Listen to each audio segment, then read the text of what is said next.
오늘 주신 말씀은 에스더 말씀입니다. 우리 에스더 6장 12절과 7장 13절, 17장 3절 말씀인데요. 제가 봉독하도록 하겠습니다. 먼저 6장 12절입니다. 모르드게는 다시 되걸문으로 돌아오고 하만은 번뇌하여 머리를 싸고 급히 집으로 돌아갔다. 7장 3절입니다. 왕후 에스더가 대답하여 이르되 왕이여, 내가 만일 왕의 목전에서 은혜를 입었으며 왕이 좋게 여기시면 내 소청대로 내 생명을 내게 주시고 내 요구대로 내 민족을 내게 주소서. 네, 지난 시간 살펴본 에스더 5장인데요. 에스더 5장의 마지막 절은 이러하 있습니다. 그의 아내 세레스와 친구들이 하나같이 하만에게 말하였다. 높이 50자짜리 장대를 세우고 내일 아침에 그 자를 거기에 달도록 임금님께 말씀을 드리십시오. 그런 다음에 임금님을 모시고 잔치에 가서 즐기십시오. 하만은 그것이 참 좋은 생각이라고 여기고 곧 장대를 세우도록 하였다. 그리고 장면이 전환되면서 6장 1절, 바로 그날 밤 이 왕궁의 모습입니다. 그날 밤 왕은 잠이 오지 않아서 자기의 통치를 기록한 궁중실록을 가지고 오라고 하고 자기 앞에서 소리를 내어 읽게 하였다. 하만이 모르드게를 죽이기 위해서 높이 20m짜리 장대를 세우는 그날 밤에 이 페르시아 왕이 잠이 오지 않아서 궁중실록을 가져오게 해서 읽는 것이죠. 그날 밤 잠을 청하는 페르시아 왕이 할 수 있는 것은 여러 가지가 있을 수 있습니다. 부채질을 살랑살랑 하던가, 또는 다리를 이렇게 조물조물 노곤노곤 주물러 달라든가, 이렇게 할 수 있죠. 아무튼 여러 가지 방법이 있을 텐데요. 그런데 그날은 실록을 읽어 달라고 했습니다. 추측건대 이 실록 내용을 가지고 깊이 고민해 보겠다는 그런 의도는 아닌 것 같습니다. 재미없는 실록, 제 입장이지만요, 생각 없이 듣다 보면 잠이 오겠지 이럴 수도 있겠습니다. 그리고 정말 그렇다면 아무런 의미 없이 실록을 읽어 달라고 한 셈인데요. 그런데 이 실록 내용 중에 어떤 한 부분이 이 왕의 마음에 탁 걸립니다. 그 부분이 어딘지 2절입니다. 실록에는 대궐문을 지키던 왕의 두 넷이 빅다나와 데레스가 아하수에로 왕을 죽이려고 한 음모를 모르드게가 알고서 고발하였다는 내용이 기록되어 있었다. 이 내용은 우리가 에스더 2장에서 이미 살펴본 내용입니다. 그 당시 모르드게는 왕을 암살하려는 음모를 밝혀내면서 왕의 목숨을 구하게 되는데요. 그런데 아무런 보상도 없었습니다. 그냥 아무 일도 아닌데 그냥 지나갔죠. 기억을 되살려보면 2장 이 부분인데요. 이렇습니다. 모르드게가 대궐문에서 근무하고 있을 때 문을 지키는 왕의 두 넷이 빅단과 데레스가 원한을 품고 아하수르의 왕을 죽이려는 음모를 꾸몄다. 그 음모를 알게 된 모르드게는 에스더 왕후에게 이 사실을 알리고 또 에스더는 그것을 모르드게가 일러주었다고 하면서 왕에게 말하였다. 사실을 조사하여 보고 음모가 밝혀지니 두 사람을 나무에 매달아 죽였다. 그런 사실은 왕이 보는 앞에서 궁중실록에 기록되었다. 이 궁중실록에 기록된 내용을 지금 이날 밤에 지금 왕이 보고 있습니다. 그런데 이 왕의 목숨을 살려주었는데 왕은 그 사건이 기억나질 않습니다. 처음 듣는 이야기입니다. 당연히 아무런 보상이 없이 그냥 넘겨버렸다는 것이죠. 왕 입장에서 보자면 자기 목숨, 자기를 구해준 사람에게 보답하지 않은 것이고요. 스스로를 인색한 사람으로 만들어버린 것입니다. 제국의 통치자로서 자존심을 구기는 일입니다. 신하들에게 재차 확인합니다. 3절입니다. 왕이 물었다. 이런 일을 한 모르드게에게 나라에서는 어떻게 대우하였으며 어떤 상을 내렸느냐? 그곳에 있던 시종들이 대답하였다.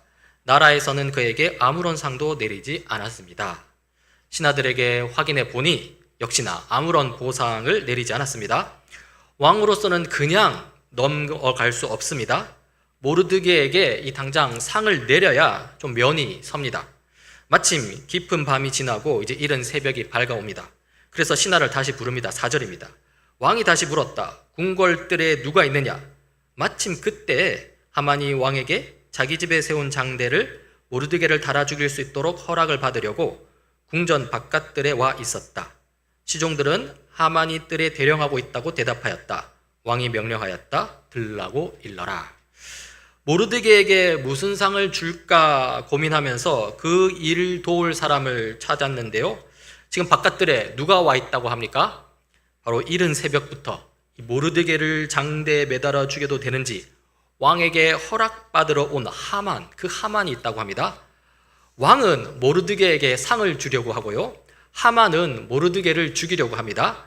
그리고 그 이른 새벽에 각각의 다른 마음을 품은 두 인물이 만나게 되는 것이죠. 왕이 하만에게 묻습니다. 6절입니다. 하만이 안으로 들어오니 왕이 그에게 물었다. 내가 특별히 대우하고 싶은 사람이 있는데 그에게 어떻게 하면 좋을지 말하여 보시오. 왕은 지금 상 줄 사람으로 모르드게를 생각하고 있는데요. 하지만 모르드게를 죽이고자 하는 하만에게는 그 모르드게를 전혀 떠올릴 수 없었습니다. 오히려 자기 자랑과 교만에 빠져서 왕에게 상 받을 사람은 바로 자기 자신이라는 어처구니 없는 착각에 빠지게 됩니다. 7절입니다. 하만은 왕이 특별히 대우하고 싶은 사람이라면 자기 말고 또 누가 있으랴 싶어서 왕에게 이렇게 건의하였다. 이 착각에 빠진 하만이 왕에게 어떻게 할지 말씀드리는데요. 건의하는데요. 그 내용이 제법 깁니다. 자기 자신이 받을 것이라 생각하니 간단하게 할 일은 아니라는 것이죠. 그 긴 내용은 이렇습니다. 임금님께서 높이고 싶은 사람이 있으시면 먼저 임금님께서 입으시는 옷과 임금님께서 타시는 말을 내어오게 하시고 그 말의 머리를 관으로 꾸미게 하신 뒤에 그 옷과 말을 왕의 대신 가운데 가장 높은 이의 손에 맡기셔서 임금님께서 높이시려는 그 사람에게 그 옷을 입히시고 그 사람을 말에 태워서 성 안 거리로 지나가게 하시는 것이 좋겠습니다. 말을 모는 신하에게는 임금님께서는 높이고 싶어 하시는 사람에게 이렇게까지 대우하신다 하고 외치게 하심이 좋을 듯 합니다. 여기를 보면요. 하만은 많은 돈을 구하지 않습니다. 그리고 더 많은 권력을 구하지도 않습니다. 다만 어떤 독특한 이 명예를 구하고 있는데요. 그런데 이 하만이 구하는 게 좀 우리가 보기에는 별것 아닌 것처럼 사실 보입니다. 이런 거죠. 왕의 옷을 입고 왕의 말을 타고 가장 높은 신하를 몸종으로 부리면서 그냥 성 한 바퀴 쭉 돌고 마는 것입니다. 그냥 그게 끝입니다. 다입니다. 아니, 이게 뭐라고 하만은 이런 하찮아 보이는 제안을 하는 걸까요? 사실 하만 입장에서는요, 돈 필요 없습니다. 유대인 전멸 조서를 만들고 실행시키기 위해서 은화 10,000달란트를 바칠 수 있는 하만입니다. 은화 10,000달란트면 무게로 333톤이라고 합니다. 페르시아 제국의 1년 동안 거두는 세금의 66%에 해당하는 엄청난 금액이라고 합니다. 고작 자기 기분 하나 나쁘다는 이유로 그 정도의 돈을 낭비할 수 있다는 것은요, 그만큼 돈이 많다는 것이고요, 더 이상 돈이 필요 없다는 것이기도 합니다. 그리고 권력도 마찬가지입니다. 하만은 페르시아 제국의 2인자입니다. 왕 말고는 자기보다 더 높은 사람이 없습니다. 여기에서 권력을 더 가지겠다는 것은요, 왕의 자리를 차지하겠다는 셈인데 왕한테 그걸 요구할 수는 없죠. 오히려 역모로 잡혀 죽게 될 뿐입니다. 따라서 더 이상의 권력도 필요 없습니다. 그렇다면 남은 것은 무엇일까요? 하만을 괴롭히는 단 하나가 뭐냐는 것입니다. 그것은 바로 자기에게 절하지 않는 그 콧대 높은 모르드게입니다. 하만의 가장 큰 걸림돌, 하만의 최대 관심사는요, 절하지 않는 모르드게, 하만 자신을 분노케 하고 괴롭게 하는 모르드게입니다. 그 당시 상황을 다시 살펴보면요, 에스더 3장 2절이었죠. 대궐문에서 근무하는 신하들은 하만이 드나들 때마다 모두 꿇어 엎드려 절을 하였다. 하만을 그렇게 대우하라는 왕의 명령이 있었기 때문이다. 그러나 모르드게는 무릎을 꿇지도 않고 절을 하지도 않았다. 뿐만 아닙니다. 5장에서도 그럽니다. 그날 하만은 마음이 흐뭇하여 아주 즐거운 기분으로 대궐을 나섰다. 대궐문을 지나는데 거기에서 문을 지키고 있는 모르드게는 일어나지도 않고 인사도 하지 않았다. 그것을 보고서 하만은 그만 화가 잔뜩 치밀어 올랐다. 모르드게만 생각하고 모르드게 죽일 것만 생각하는 하만인데요. 아마 하만의 생각과 계획은 이러했을 것입니다. 내가 왕의 옷을 입고 왕의 말을 타고 가장 높은 신하를 몸종으로 삼아 성 한 바퀴를 돌 텐데 그때도 모르드게 그놈이 절을 하는지 안 하는지 지켜보겠다. 아니야. 그때도 그놈은 분명히 절하지 않을 거야. 그렇다면 그때 그 자리에서 모르드게를 당장 장대에 매달아 버려야지. 그 꼴보기 싫은 놈을 죽여버려야지. 어서 왕에게 저 꼴보기 싫은 모르드게를 장대에 달아버리도록 건의해야겠다. 여러분, 지금 하만이 궁궐에 들어온 이유를 한번 생각해 보십시오.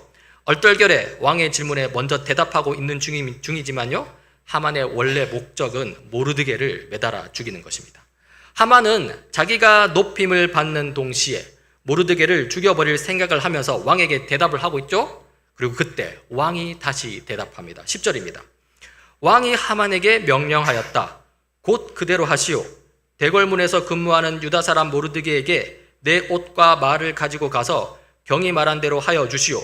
경이 말한 것들 가운데서 하나도 빠뜨리지 말고 그대로 하도록 하시오.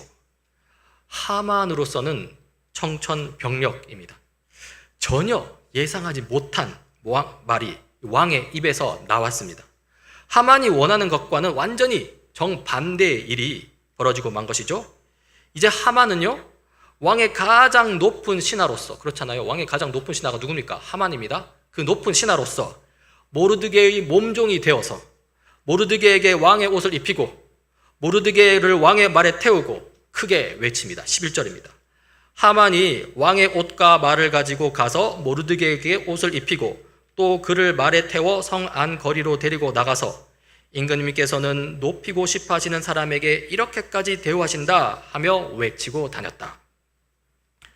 모르드게를 높이며 성을 한 바퀴 돌게 된 하만은요, 수치스러웠습니다. 못 견딜 정도였습니다. 얼른 숨고 싶었습니다. 그래서 12절입니다. 그런 다음에 모르드게는 대궐문으로 돌아왔고 하만은 근심이 가득한 얼굴을 하고서 달아나듯이 자기 집으로 가버렸다. 심한 모멸감을 느끼며 집으로 돌아온 하만입니다. 하만은 자기가 겪은 일을 아내와 친구들에게 말합니다. 13절입니다. 하만은 아내 세레스와 모든 친구에게 자기가 방금 겪은 일을 자세하게 이야기하였다. 그의 슬기로운 친구들과 아내 세레스가 그에게 말하였다. 당신이 유다 사람 모르드게 앞에서 무릎을 꿇었으니 이제 그에게 맞설 수 없소. 당신은 틀림없이 망할 것이요. 13절에서 이 나레이터는요, 그전에는 어리석었던 친구들과 아내 세레스를 이제는 슬기롭다라고 합니다. 그 슬기로운 친구들과 아내의 말은 아주 예언적입니다. 하만이 모르드게에게 결코 맞설 수 없을 것이며 하만은 틀림없이 망하게 될 것이라는 예언이죠. 하나님을 대적하는 인물의 결말을 정확하게 지적하고 있습니다. 그리고 그 말이 다 끝나기도 전에 왕의 신하들이 들이닥칩니다. 14절입니다. 말이 채 끝나기도 전에 내시들이 와서 에스더가 차린 잔치에 하만을 급히 데리고 갔다. 이전에는 에스더의 잔치에 귀한 손님인 양 초대된 하만이었는데요, 이제는 마치 에스더의 잔치에 억지로 끌려가는 모습입니다. 아무튼 이렇게 하여서 왕과 하만은 에스더가 차린 잔치에 참여하게 되는데요, 일은 일사천리로 진행됩니다. 그 잔치에서 왕은 다시 에스더 왕비에게 무엇을 원하는지 묻습니다. 둘째 날에도 술을 마시면서 왕이 물었다. 에스더 왕후, 당신의 간청이 무엇이요? 내가 다 들어주겠소. 당신의 소청이 무엇이요? 나라의 절반이라도 떼어주겠소. 그러자 에스더 왕비가 대답합니다. 7장 3절입니다. 에스더 왕후가 대답하였다. 임금님, 내가 임금님께 은혜를 입었고 임금님께서 나를 어여삐 여겨주시면 어기시면 나의 목숨을 살려주십시오. 이것이 나의 간청입니다. 나의 결례를 살려주십시오. 이것이 나의 소청입니다. 그리고 왕비는 계속 말을 이어갑니다. 4절입니다. 나와 내 결례가 팔려서 망하게 되었습니다. 사륙당하게 되었습니다. 다 죽게 되었습니다. 우리가 남종이나 여종으로 팔려가기만 하여도 내가 이런 말씀을 드리지 않을 것입니다. 그만한 일로 임금님께 걱정을 끼쳐 드리지는 않을 것입니다. 여러분, 지금 에스더는 여기서 처음으로 자기의 정체를 밝히고 있습니다. 나의 결례를 살려달라고 했을 때 이것은 자신이 그동안 숨겨왔던 자신의 그 유대인 신분을 드러내는 셈입니다. 에스더 이야기 전체를 살펴보면요, 사실상 에스더에게는 두 번의 큰 결단이 있습니다. 한 번은 죽으면 죽으리다 하면서 이 왕이 부르지도 않았는데 이 왕 앞에 나서는 일입니다. 거기 그 자리에서 이 죽음을 각오한 것이죠. 이것은 우리가 이미 다 아는 내용입니다. 하지만 에스더에게는 죽음의 위기가 한 번 더 있습니다. 바로 지금입니다. 자신이 유대인임을 드러내는 것이죠. 여러분, 지금 상황을 냉정하게 살펴보자면 아직 유대인 전멸 조서가 취소된 것이 아닙니다. 그렇죠. 그 이야기는 나오지도 않았습니다. 여전히 그 조서는 유효하고요. 한편 이 유대인 전멸 조서가 유효하다 하더라도 에스더에게는 해당 사항 없는 일이 될 수도 있습니다.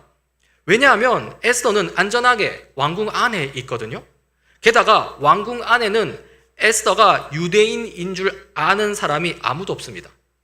에스더로서는 그냥 가만히 있으면 되는 것입니다. 하지만 여기서 에스더는요, 두 번째 죽음의 위기를 기꺼이 맞이하고 있습니다. 자신이 유대인임을 밝히는 것이죠. 그렇게 함으로써 아직까지 유효한, 그러니까 여전히 유효한 그 유대인 전멸 조서에 에스더 자신도 포함되는 인물임을 이렇게 밝히고 있기 때문입니다.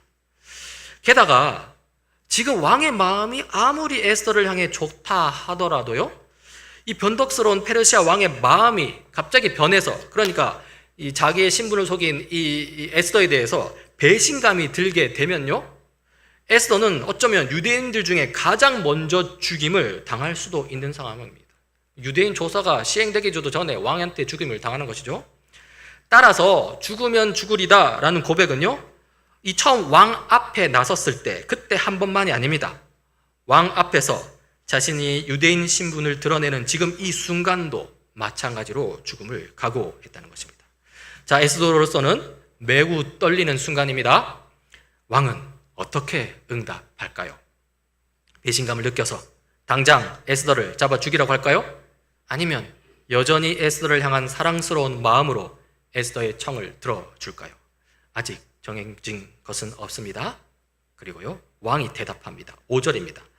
아하수에로 왕이 에스더 왕후에게 물었다. 그 자가 누구요? 감히 그런 일을 하려고 마음을 먹고 있는 자가 어디 있는 누구인지 밝히시오. 에스더로서는 너무나 떨리는 순간이었지만요, 드러난 모든 일 그 이면에는 하나님께서 상황을 이끌고 계셨습니다. 하나님께서 변덕스러운 왕의 마음을 붙들고 계셨습니다. 왕은 여전히 에스더를 향한 사랑하는 마음을 가지고 있었고요, 그 마음으로 도리어 에스더와 에스더의 결례를 죽이려는 자가 누구인지 분노에 찬 모습으로 묻습니다. 그러자 에스더가 대답합니다. 자신과 유대인 결례의 원흉이 누구인지 곧바로 대답하죠. 6절입니다.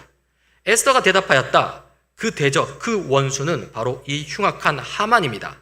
에스더의 대답이 떨어지자마자 하만은 왕과 왕후 앞에서 사색이 되었다. 하만으로서는 정말 최악의 날입니다. 죽이지 못해서 안달이던 모르드게였습니다. 그런데 그 모르드게를 위해 성을 돌면서 모르드게를 위해 목소리를 높여 외쳐야 했습니다. 그 일만 해도 수치스럽고 못 견딜 정도로 괴로웠는데요, 지금은 단지 이 감정의 문제만이 아닙니다. 목숨이 날아갈 상황이 펼쳐진 것이죠. 죽음이 거의 확정된 것이나 다름없습니다. 하만은 사색이 됩니다. 한편 왕으로서는 혼란스럽습니다. 에스더와 그의 결례를 죽이려고 했던 인물이 하만이라니요. 그렇다면 얼마 전 유대인 전멸 조서가 이 사달의 원인이라는 것인데요, 그런데 그 유대인 전멸 조서는 자신이 하만에게 허락해 준 것이나 다름없습니다. 인장 반지를 하만에게 넘겨준 사람은 바로 다름 아닌 왕 자신이었기 때문입니다. 하만에게 죄를 묻고자 한다면 자신에게도 죄를 물어야 합니다. 분노했던 왕은요, 지금 혼란스럽고 또 곤란한 지경입니다. 그래야 잠시 자리를 뜹니다. 7절입니다. 화가 머리끝까지 오른 왕은 술잔을 내려놓고서 자리에서 일어나 왕궁 안뜰로 나갔다. 한편 하만은 왕이 자기에게 벌을 내리기로 마음먹은 것을 알고서 그 자리에 남아서 에스더 왕후에게 목숨만은 살려달라고 애걸하였다. 왕이 잠시 자리를 비웠는데요, 그동안에 앞뒤 가릴 처지가 아닌 하만이 에스더에게 다가가 엎드려 빕니다. 거의 에스더를 붙잡고 애원하며 빕니다. 그리고 그때 왕이 다시 돌아옵니다. 8절입니다. 왕이 안뜰에서 술자리로 돌아와 보니 하만이 에스더가 눕는 침상에 엎드려 있었다. 그것을 본 왕은 내가 집안에 왕후와 함께 있는데도 저놈이 왕후를 범하려고 하는구나 하고 소리쳤다. 왕의 입에서 그 말이 떨어지자마자 내시들이 달려들어서 하만의 얼굴을 가렸다. 여러분, 하만이 에스더를 붙들고 애원하는 모습을 보고 페르시아 왕이 이 하만더러 뭐라고 합니까? 하만 저놈이 에스더 왕후를 범하려 한다고 합니다. 근데 여러분, 왕이 저 상황을 이렇게 인식하는 게 좀 말이 됩니까? 저는 좀 말이 안 된다고 생각합니다. 이 상황을 가지고 두 가지 방식으로 이해할 수 있습니다. 첫 번째 이해는 정말로 하만이 에스더를 강간하려 했다고 왕이 오해하는 것입니다. 이것은 하나님께서 주권적으로 상황을 주관하고 계심을 보여주는 것입니다. 하나님께서 왕의 생각과 마음이 그렇게 되도록 강력하게 이끄셨다는 것이죠. 이러한 방식의 이해는 하나님의 절대 주권적인 인도하심을 아주 극명하게 보여줍니다. 그리고 두 번째 이해는요, 하만이 에스더를 강간하려고 한다는 것, 그게 말이 안 되는 것임을 왕도 이미 안다는 것입니다. 그럼에도 불구하고 유대인 전멸 조서에 대한 왕 본인의 책임을 피하고 하만만을 처벌하기 위해서 하만에게 강간죄라는 그 죄를 뒤집어 씌우려는 것이죠. 이러한 이해는 페르시아 왕이 얼마나 변덕스럽고 악한 왕인지를 잘 보여줍니다. 왕비를 향한 잠깐의 불붙는 감정입니다. 그렇잖아요. 사실 그 불붙는 감정은 사실 이제 막 일어난 겁니다. 그 감정 때문에 그동안 자신을 위해 힘써 일해왔던 신하를 가볍게 죽여버리고 마는 것이죠. 그렇잖아요. 하몬이 아무리 악하다 하지만 적어도 자기 페르시아 왕에게는 충성스러운 신하였습니다. 그 신하를 지금 죽여버리고 마는 것이죠. 변덕스럽고 잔인한 왕이라는 것입니다. 어떤 이해를 취하든 상관없는데요, 두 번째 이해가 우리 인간사를 잘 보여준다고 생각합니다. 페르시아 왕이 그만큼 악하다는 것이죠. 왕의 그 변덕스러운 악함을 그만큼 잘 보여준다는 것이죠. 왕의 악함을 통해서 그럼에도 불구하고 하나님의 섭리하심이 여전히 이루어져 나가는데요. 결국 하나님의 섭리 가운데 그리고 페르시아 왕의 목적대로 하만은 홀로 처형당하게 됩니다. 처형당하는 과정을 보면요, 거기서도 하나님의 섭리하심이 보입니다. 9절입니다. 그때 왕을 모시는 내시들 가운데 한 사람인 하르보나가 말하였다. 하만이 자기 집에 높이 50자짜리 장대를 세워 놓았습니다. 그것은 임금님을 해치려는 자들을 제때 고발한 모르드게를 매달려 죽이려고 세운 것입니다. 그때 왕이 명령을 내렸다. 하만을 거기에 매달아라. 하만이 어디서 죽습니까? 그냥 일반적인 처형대가 아니라요, 하만이 모르드게를 죽이려고 마련한 그 장대, 하필이면 그 장대에 매달려 죽습니다. 이것을 보면요, 아주 치밀하게 상황이 준비된 것을 볼 수 있고요, 여기서 우리는 하나님의 다스리심, 하나님의 간섭하심, 즉 하나님의 섭리를 발견하게 됩니다. 그리고 하만은 정말로 그 장대에 매달려 죽습니다. 10절입니다. 사람들은 하만이 모르드게를 매달려고 세운 바로 그 장대에 하만을 매달았다. 그런 다음에야 비로소 왕의 분노가 가라앉았다. 지금까지 우리는 에스더 6장과 7장의 이야기를 살펴보았습니다. 에스더 6장과 7장은 에스더 전체 이야기 중에 가장 극적인 부분이라고 할 수 있습니다. 앞에서 일어난 사건들이 여기서 반전의 소재로 등장하면서 이 이야기의 긴장감을 극대로 끌고 나가 해소시키는데요, 에스더 2장에 등장했던 사건, 즉 왕을 암살하려던 내시를 모르드게가 고발하여 왕의 목숨을 구한 사건이 다시 언급되고요, 또 앞에 에스더 5장에 등장했던 사건, 즉 모르드게를 죽이기 위해서 하만이 장대를 세운 것도 다시 등장하시죠. 이 사건들은 여기 에스더 6장, 7장에 와서는 모르드게에게는 오히려 유리하게 작용하고 하만에게는 불리하게 작동합니다. 결국 모르드게는 높임을 받고 하만은 죽임을 당하게 됩니다. 이 모든 것은 하나님의 다스리심, 하나님의 간섭하심, 즉 하나님의 섭리하심이 드러나는 일들입니다. 뿐만 아닙니다. 이 이야기 전개 자체가 아주 촘촘합니다. 하나님이 철저하게 이야기를 이끌고 계심이 드러나는데요, 가령 에스더 6장 1절을 이렇게 시작합니다. 그날 밤, 이렇게 하죠. 그날 밤이라고 합니다. 그날 밤은 바로 하만이 모르드게를 죽이기 위해 20m짜리 장대를 설치한 날입니다. 장대를 설치한 그날 밤에 곧바로 하나님께서 움직이시는 것을 볼 수 있습니다. 왕으로 하여금 잠이 안 들게 하고 궁중실록을 읽게 하죠. 뿐만 아닙니다. 6장 14절은 또 이렇게 시작합니다.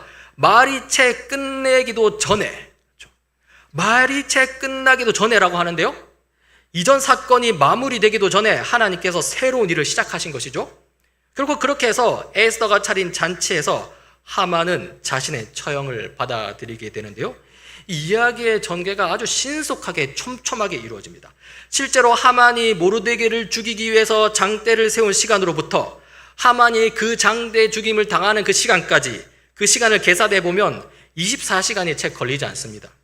한날 저녁에 하만이 모르드게를 죽이기 위해 장대를 마련하고요, 그날 밤에 왕이 잠이 오지 않아서 궁중실록을 읽게 되고요, 그날 밤에 이어진 그 다음날 새벽에, 그 새벽에 하만의 궁전이 들어오고요, 그리고 그날 아침에 모르드게가 왕의 옷을 입고 높임을 받게 됩니다. 그리고 그날 점심쯤에 하만은 좌절한 채 자기 집으로 들어갑니다. 그리고 집에서 돌아오자마자 에스더의 잔치에 불려 또 나가죠. 바로 아마 그날 저녁에 열릴 잔치 때문일 것입니다. 그리고 그날 저녁에 저녁 잔치에서 하만의 처형으로 그 일정이 마무리되는 것입니다. 이 모든 일이 24시간 이내에 다 처리되어 버립니다. 어떤 인간의 계책도 침입할 수 없을 정도로 촘촘하게 이야기가 진행됩니다. 여기에서 우리는 하나님의 의도를 볼 수 있습니다. 하나님의 주도적인 이끄심이 아주 분명하게 드러나는 것이죠. 에스더에서는요, 하나님이라는 이름이 한 번도 등장하지 않습니다. 그러나 그 이야기의 전개를 보면 하나님이 아니고서는 도저히 일어날 수 없는 일들이 연속적으로 계속해서 일어납니다. 그리고 이렇게 해서 이 극적인 이야기의 마지막은 이렇게 되죠. 7장 마지막 절입니다. 사람들은 하만이 모르드게를 매달려고 세운 바로 그 장대에 하만을 매달았다. 그런 다음에요, 비로소 왕의 분노가 가라앉았다. 하만은 죽고요, 페르시아 왕의 분노는 가라앉았습니다. 모든 긴장이 해소된 듯 보입니다. 그렇죠? 그런데요, 정말로 이 일이 다 끝난 것입니까? 정말로 모든 긴장이 다 해소된 것입니까? 그렇지 않습니다, 여러분. 왜냐하면 유대인 전멸 조서는 여전히 유효하기 때문입니다. 하만은 죽어 없어졌을지 몰라도 하만이 남긴 유대인 전멸 조서는 없어지지 않았습니다. 그리고 여기에 모르드게와 에스더의 사명, 그리고 우리의 사명까지 엿볼 수 있습니다. 에스더 6장 12절을 보면요, 왕의 옷을 입고 왕의 말을 타고 한껏 높임 받은 모르드게가 그 이후에 어떻게 되었는지 나옵니다. 이렇게 나옵니다. 그런 다음에, 그러니까 쫙 높임 받아서 성을 돈 다음에 모르드게는 대궐문으로 돌아왔다라고 하죠. 모르드게는 왕의 옷과 왕의 말로 높임과 영광을 받으면서 그렇게 영광을 누린 채로 이야기가 마무리되지 않습니다. 모르드게는 그 모든 높임과 영광을 내려놓은 채 다시 자기가 있던 자리, 대궐문으로 돌아갔습니다. 이것은 상당히 상징적인데요, 모르드게의 사명, 모르드게의 목적이 무엇인지 다시 한번 우리로 하여금 생각하게 하는 장치로 보입니다. 결국 모르드게의 목적은요, 자기가 높임을 받는 게 아닙니다. 그런 식의 영광은요, 이내 사라지고 많은 안개와 같은 것입니다. 모르드게는 지금 그걸 위해서 살고 있는 게 아니라는 것입니다. 그리고요, 에스더도 마찬가지입니다. 에스더의 사명, 에스더의 목적은 7장 3절에 나옵니다. 나의 결례를 살려주십시오. 이것이 나의 소청입니다. 하만이 죽는 것으로 끝날 일이 아닙니다. 하만이 남긴 유대인 전멸 조서까지 없애야 합니다. 그것이 바로 에스더의 사명, 그의 목적입니다. 그리고요, 우리도 마찬가지입니다. 이 이야기를 두 가지 관점에서 좀 분석해서 우리에게 적용할 수 있습니다. 하나는 개인적인 관점, 모르드게의 영광, 나의 영광, 이렇게 해서 적용할 수 있고요. 다른 하나는 구속 역사적인 관점에서 이렇게 우리 삶에 적용할 수 있습니다. 먼저 하만의 죽음을 통해서 구속 역사적 적용을 해볼 수 있습니다. 구속 역사라는 것은 하나님께서 우리를 구원하시는 그 일하심, 그 역사하심을 말하는 건데요. 하만이 누구입니까? 하만은 일개 개인이 아닙니다. 누구냐면은 이 이야기, 에스더 이야기에서 하만은 유대인 전체의 원수입니다. 그렇죠? 그리고 이것을 오늘날 우리에게 적용해 보자면요, 오늘 여기서 그리스도인의 원수가 누구인지를 한번 생각해 볼 수 있는 것이죠. 그리스도인의 원수는 누구입니까? 누가 그리스도인의 원수입니까? 우리 그리스도인의 원수는 혈과 육이 아닙니다. 우리 그리스도인의 원수는 바로 악한 시대 정신, 그 시대의 정신을 주도하고 있는 사탄 마귀입니다. 그런데 이 사탄 마귀는 지금 어떻게 되어 있습니까? 지금 이 상황의 사탄 마귀는 어떻습니까? 마치 하만처럼 이미 죽임을 당했습니다. 그렇죠? 사탄 마귀가 어디서 죽임을 당했습니까? 바로 예수 그리스도께서 죽으신 그 십자가에서 죽음을 당했죠. 사탄 마귀는 그 십자가에서 완전히 무장 해제 당한 것입니다. 그래서 골로새서 2장 15절을 보면 이렇습니다. 하나님께서는 통치자들과 권세들을, 그 사탄 마귀에 의해 조종되는 통치자들과 권세들을 무력화하여 드러내어 구경거리로 삼으시고 십자가로 그들을 이기셨느니라. 자, 그러면 다시 하만과 에서로 돌아갑시다. 하만이 처형당하여 죽었는데요. 자, 그렇다고 해서 에스더의 사명이 다 완수되었습니까? 그렇지 않았죠. 에스더의 사명은 단지 하만이 죽는 것에만 있지 않습니다. 에스더의 사명은, 목적은 하만이 들이운 유대인 전멸 조서까지 무력화시켜서 유대인을 구원하는 것까지 가야 됩니다. 그리고요, 이것은 다시 우리에게 그대로 또 적용됩니다. 사탄 마귀는 십자가에서 무장 해제되었지만요, 그의 세력 일부는 여전히 남아 우리를 괴롭힙니다. 때로는 우리를 유혹하고 때로는 우리를 위협합니다. 우리는 주님께서 다시 오시는 그날까지 이 남은 세력과 싸워야 합니다. 바로 여기에 우리의 사명이 있습니다. 한편으로는 예수님 초림, 그 예수님 십자가로 이미 임한 하나님 나라를 누리면서, 다른 한편으로는 예수님 재림에 가서야 이루어질 하나님 나라, 아직 완성되지 않은 그 나라를 기다리면서 지금 그 사이, 지금 여기서 마땅히 싸워야 할 영적 전쟁을 수행하는 것이죠. 이것이 바로 구속 역사 속에서 우리가 살아야 할 삶의 모습, 우리에게 주어진 삶의 사명, 우리 삶의 목적이라는 것입니다. 그리고요, 두 번째로 모르드게를 통해서 개인적인 관점에서 우리 적용을 해볼 수 있습니다. 우리는 모르드게 이야기를 자주 오해하는데요, 모르드게가 왕의 옷을 입고 왕의 말을 타고 사람들로부터 영광을 받는 장면만을 주목합니다. 그래서 우리도 모르드게처럼 되기를 바랍니다. 마치 이런 거죠. 열심히 공부해라, 최선을 다해라, 신앙생활 열심히 해라, 그러면 높은 자리를 차지할 것이다. 그래서 하나님께 영광을 올려드리자. 틀린 말은 아닌 듯 보이는데요, 그러나 이것은 명백하게 틀린 말입니다. 수단과 목적이 뒤바뀌었기 때문입니다. 이 말에서 제시되는 목적은 뭡니까? 높은 자리를 차지하는 것입니다. 그리고 수단으로 제시되는 것은 뭡니까? 신앙생활을 열심히 하거나 또는 공부 열심히 하고 최선을 다하는 것이죠. 이런 거를 뭐라 합니까? 기복신앙이라고 합니다. 사실상 무속 종교입니다. 기독교 신앙은 이렇게 주장하지 않습니다. 기독교 신앙은 사실상 높은 자리를 차지하는 것에 대해서 별로 관심을 갖지 않습니다. 어떤 자리에 가든 상관없습니다. 그 자리가 높은 자리든 낮은 자리든 상관없습니다. 그 자리는, 왜냐하면 그 자리는 결국 수단일 뿐이기 때문입니다. 목적이 아니라는 것이죠. 정말로 중요한 것은요, 어떤 자리든 간에 그 자리에서 제대로 신앙생활을 하고 있는지 여부입니다. 그리고 제대로 된 신앙생활을 통해서만이 하나님께 영광을 올려드릴 수 있다는 것입니다. 제대로 된 신앙생활, 그것이 바로 우리 삶의 목적입니다. 우리 삶의 사명입니다. 그래서 이렇게 말을 바꿀 수 있는 것이죠. 너의 욕망으로 물든 높은 자리는 버려라. 어떤 자리든 상관없다. 그 자리에 가서 최선을 다하고 그 자리에서 너의 참된 신앙을 온전히 나타내라. 그래서 하나님께 영광을 올려드려라. 다시 모르드게를 생각해 봅시다. 모르드게가 왕의 옷을 입고 왕의 말을 타고 성 안을 돌아다닐 때 이 모르드게의 마음이 정말로 기뻤을까요? 거기서 누리는 영광 때문에 마음이 뿌듯했을까요? 결코 그렇지 않았을 것입니다. 그런 거는 하만이 꿈꾸던 헛된 영광일 뿐입니다. 모르드게는 그런 거를 꿈꾸지 않습니다. 모르드게의 마음은요, 어떻게 하면 이 유대인 전멸 조서를 무력화시켜서 유대인 전체를 구하느냐의 문제에 집중하고 있었습니다. 그 사명 앞에서 왕의 옷, 왕의 말, 그거 다 헛되고 헛되다는 것은 너무나 분명했습니다.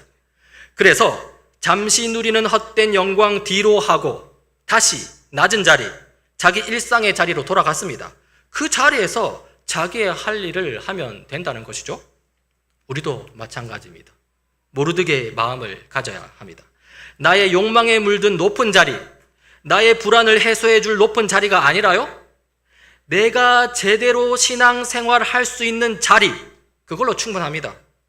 그 자리에서 하나님의 선하심을 드러낼 수 있다면, 그리하여 세상 속 소금과 빛의 역할을 할 수 있다면 그것으로 충분하다는 것입니다.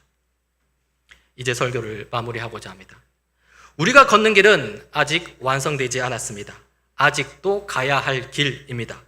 구속 역사적 관점에서 볼 때 예수님의 다시 오심을 바라보며 아직 더 걸어야 할 길이고요.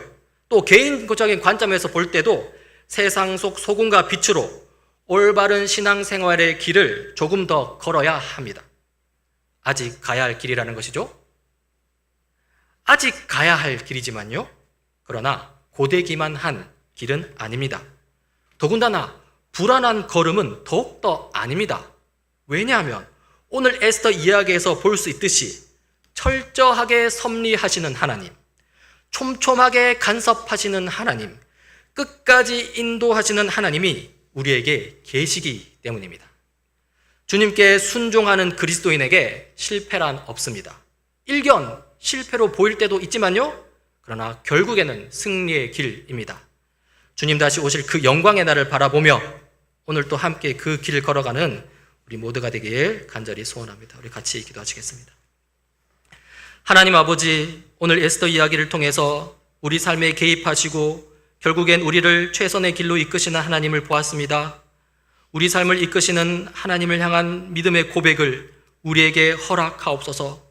그 믿음의 고백 가운데 주님 허락하신 십자가의 길, 완성된 하나님 나라를 향한 그 영광스러운 길을 잘 걸어갈 수 있게 인도하옵소서. 우리 중보자 되신 우리 주 예수 그리스도 이름으로 기도드립니다. 아멘.